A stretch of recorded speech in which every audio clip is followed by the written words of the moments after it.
কোনো সময় বিজয়ের আশা করা যাবে না, কেননা বিজয়টা কার পক্ষ থেকে আসে? আল্লাহ তাআলার পক্ষ থেকে আসে। বিজয় নির্ধারণ করার দায়িত্ব আমার এবং আপনার নয়। আর বিজয় মানে শুধু শাসন ক্ষমতায় চলে যাওয়া নয়।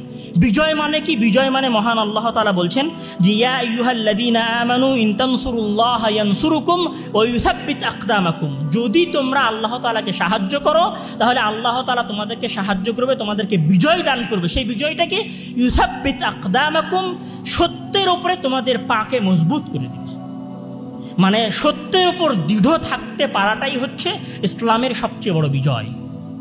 এবং আপনি যদি এই বিজয়টাকে আনতে চান তাহলে আপনি এই বিজয়টাকে কোনোদিন আপনার থিওরিতে আনতে পারবেন না। ধরেন আপনি একটা 10তলা বিল্ডিং বানাতে চাচ্ছেন, এখন এই 10তলা বিল্ডিং ইঞ্জিনিয়ারের থিওরিতে প্রতিষ্ঠা করতে হবে নাকি আপনার গ্রামের কৃষকের থিওরিতে প্রতিষ্ঠা হবে? আপনি বলছেন যে আমি ইসলামী খেলাফা প্রতিষ্ঠা করব, ইসলামী শাসন ব্যবস্থা প্রতিষ্ঠা করব, সেখানে আল্লাহর দেওয়া কোনো কথাই নাই, তাহলে কিসের ইসলামী শাসন ব্যবস্থা?